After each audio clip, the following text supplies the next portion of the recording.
and it's turned out to be £10. Not everybody can afford this £10. So why was it changed? But a majority of people voted for a £5 fee. Right.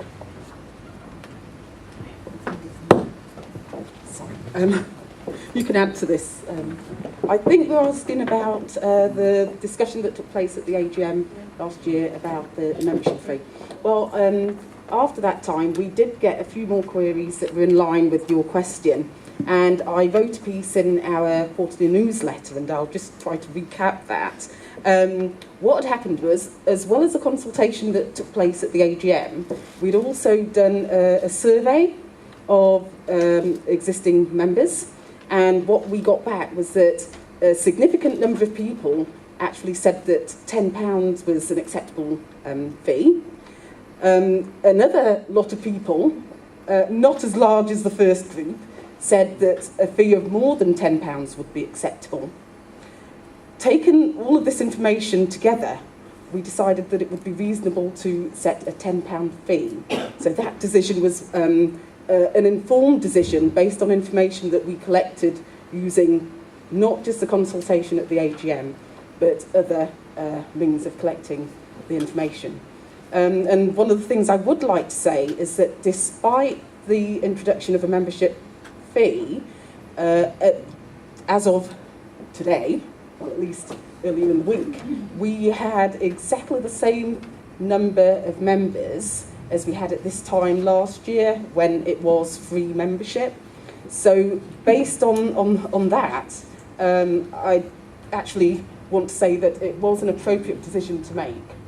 Yeah? So I'm sorry if people left the AGM last year believing that the membership was going to be set at £5, but we collected information that suggested that £10 would be acceptable too. And what we've had is a response that actually shows and shows that and supports it. Okay? Can I ask you one thing?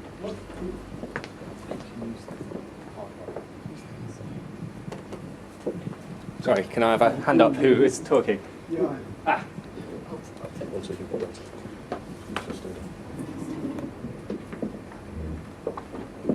What's the use of AGM having a meeting and then making a decision, and then we go around it behind and few people suggest what you should do?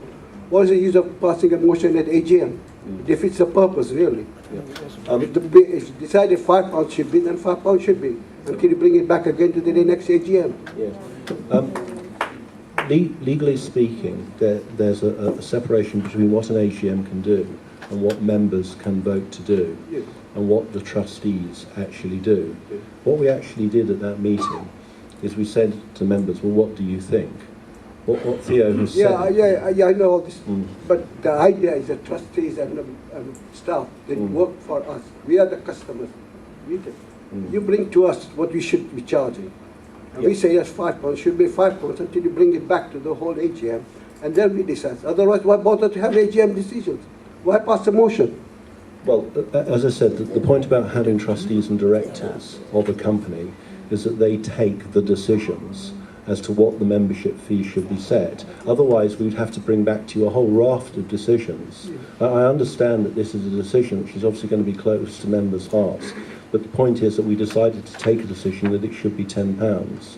It's not that we ignored what our membership was saying. What I'm saying is you decided once. I'm saying we should decide what we should do, and then once you agree, and with both the trustees and us, then it should apply, not what you sit in your own room. But what I'm saying is that legally, it's our job to implement these decisions, basically, and to make certain decisions.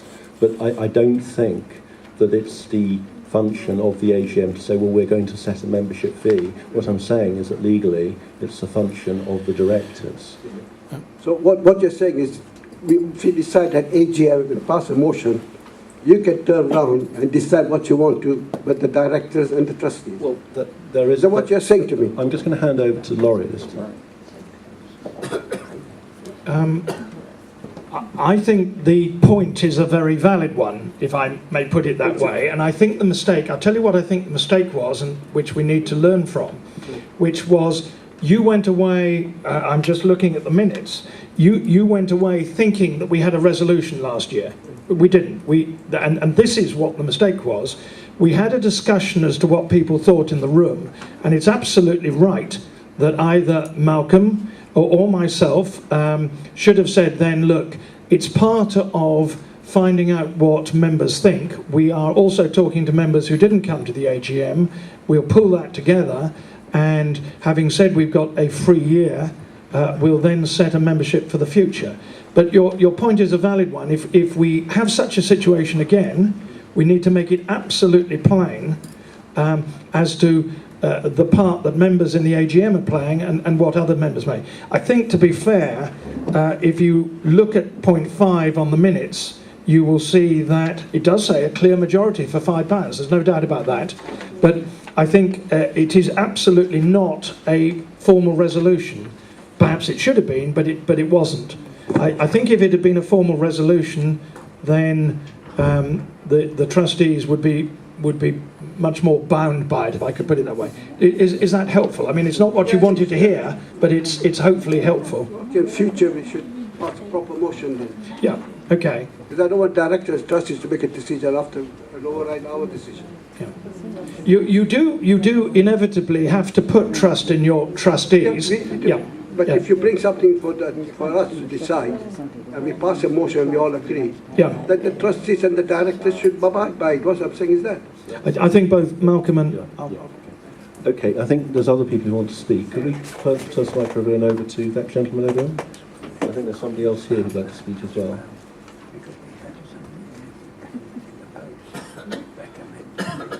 Thank you, Mr. Chairman. Douglas Reynolds, I'm Chairman of the Pensioners Forum.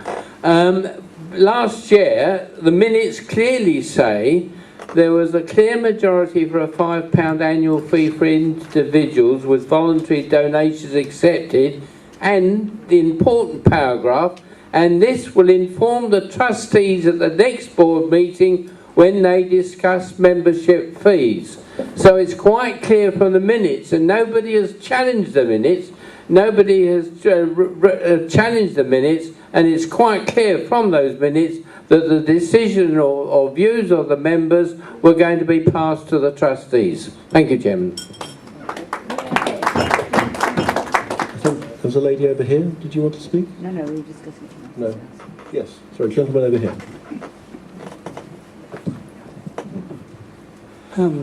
My comment was to these people who said £5.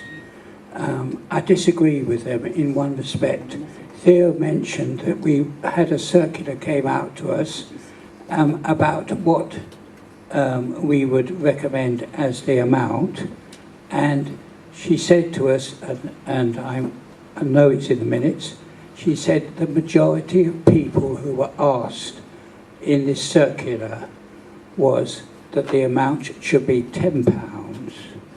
I would go further than that and say that I would recommend myself that we add the word minimum to that, because the amount of £10 for everybody is on the books, but I would prefer the word minimum to be added so that anybody who wants more, wants to pay more, is allowed to, which is not stated in the DD that we were sent out.